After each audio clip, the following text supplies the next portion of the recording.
So the commercial there. My last point, when looking for a partner, so this is actually the most important. God presents to us choices, and through a godly decision-making process, that we decide who we want to marry. This doesn't mean that we're going against God's will, because we need to use the wisdom that He's given us to make this kind of decision. People suffer mentally when they have to ask God for everything. God, what clothes should I wear? What food should I eat? Everything needs to be confirmed by God because they don't believe that they have the right or the ability, that God has given them the ability to choose. And He's given us the wisdom to choose wisely. So God will never choose for you, because if He did, He would choose for us to have a relationship with Him, which many of us are guilty of. God gave humanity the choice of salvation, so how much more will He give you the choice of choosing your life partner? He's not concerned with us finding the right one, but obviously with us being the right one.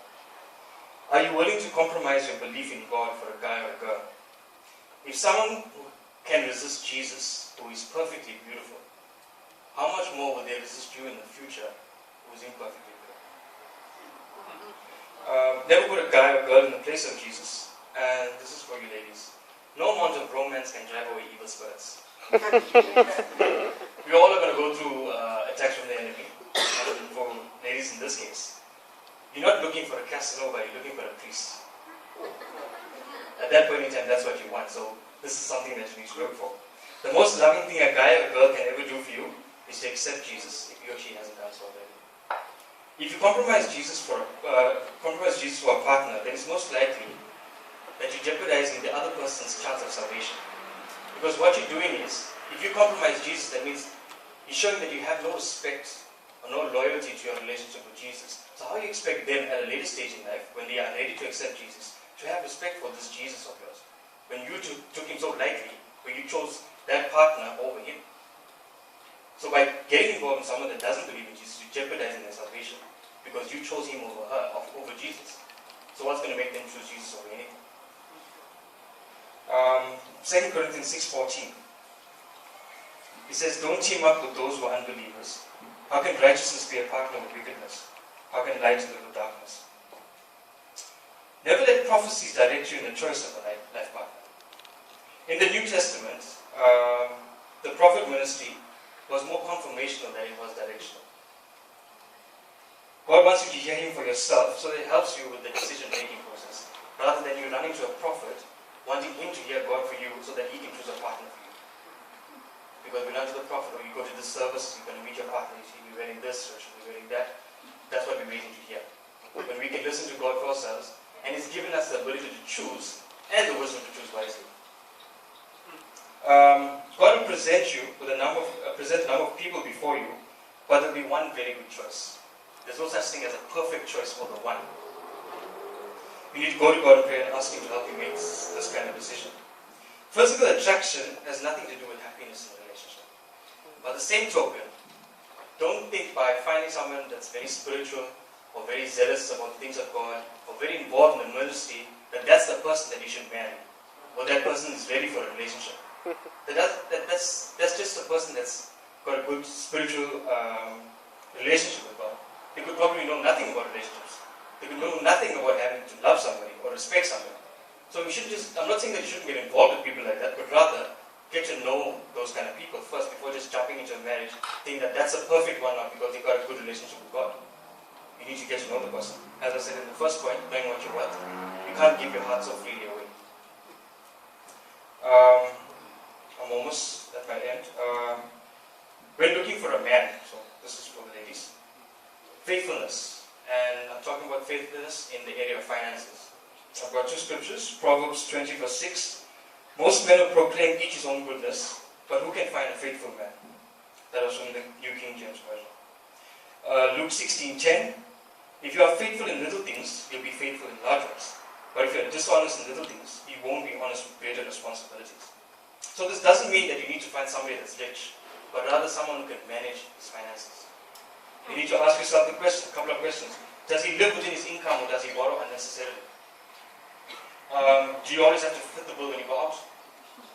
Or is he living with you, living off you all the time? Do you support him financially? Does he borrow money from you all the time? The next one, look for true spirituality in a man. See the way he treats his parents. See the way he treats others.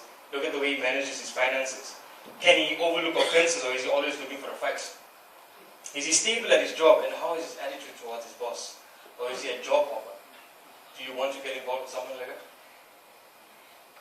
Kindness. This is another quality that will make a man desirable. 1 Peter 3 verse 7.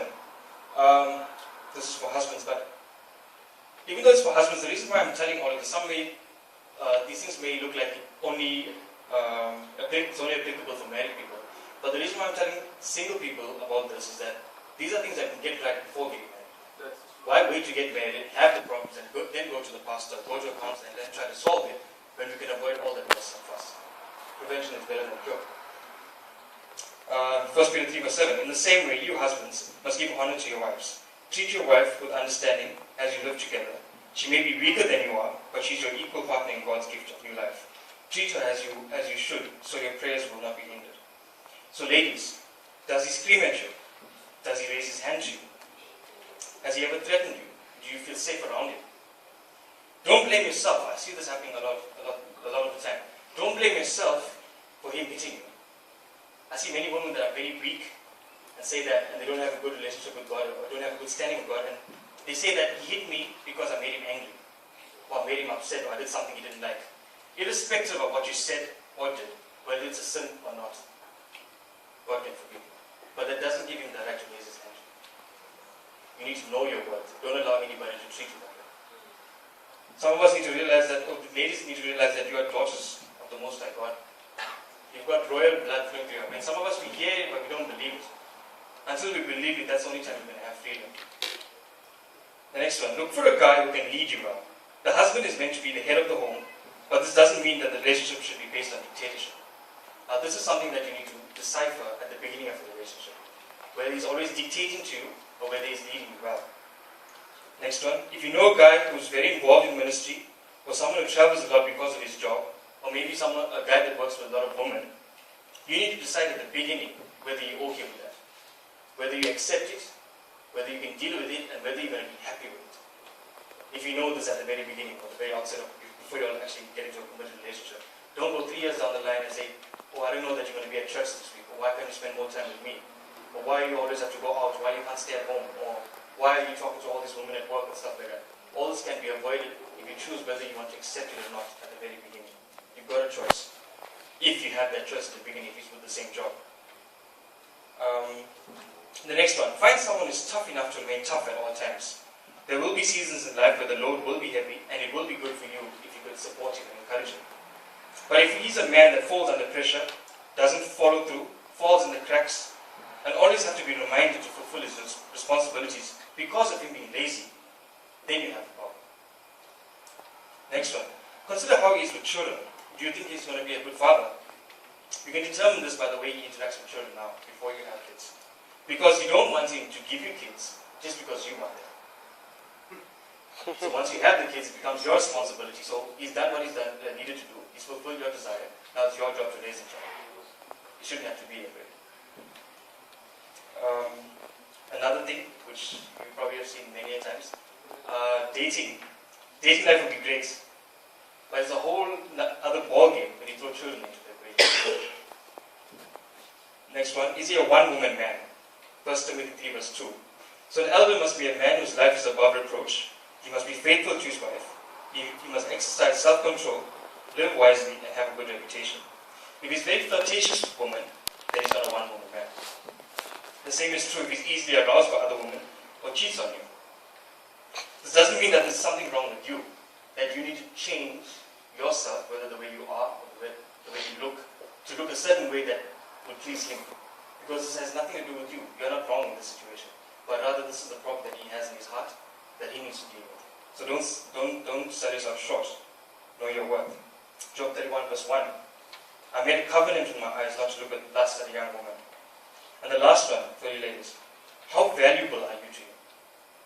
If he's not willing to get his act together by getting a job and making something out of his life or growing spiritually, then how important are you to him?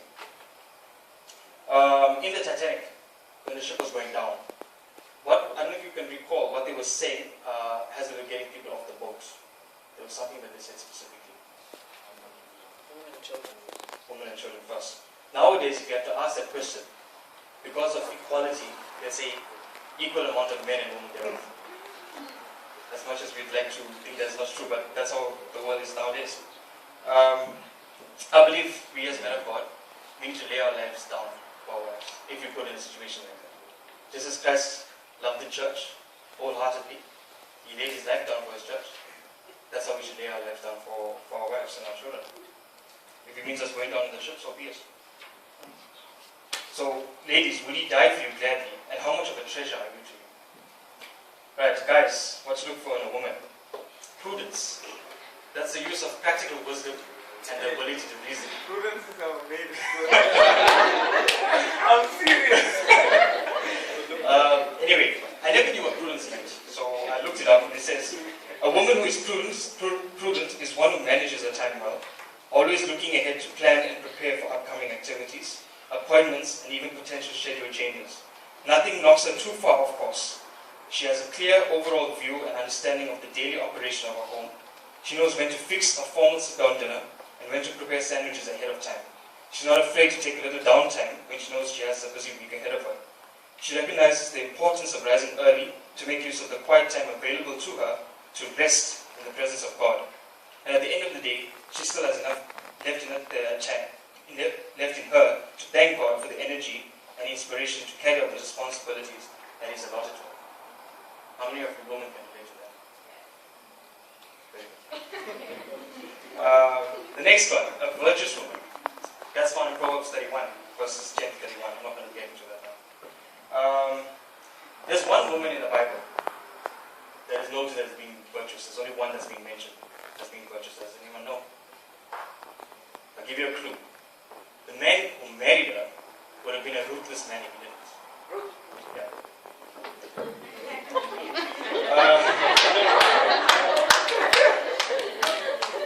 Ruth 3, verse 10 to 11.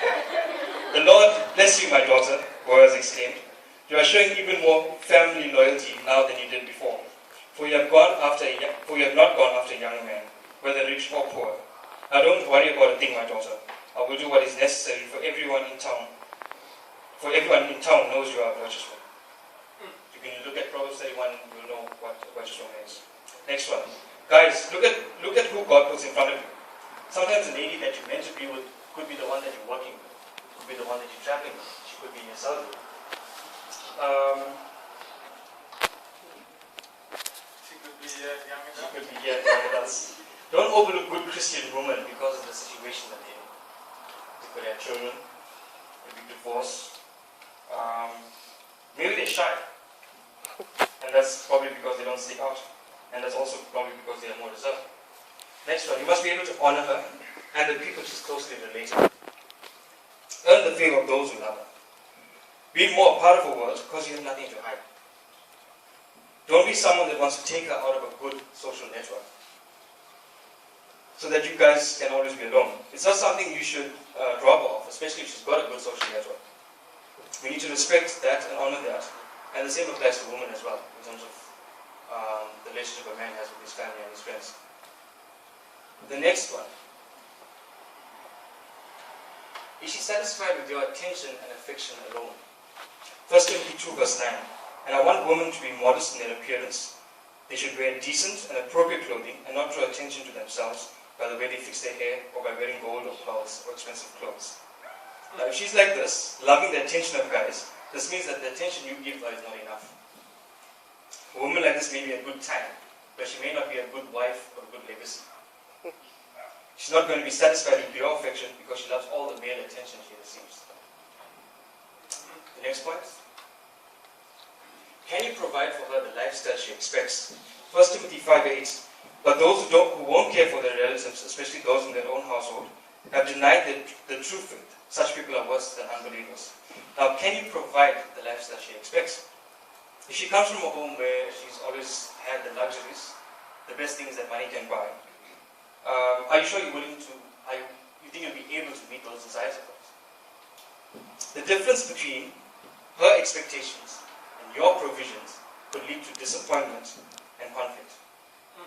If that's the case, then maybe she's not the right person for you.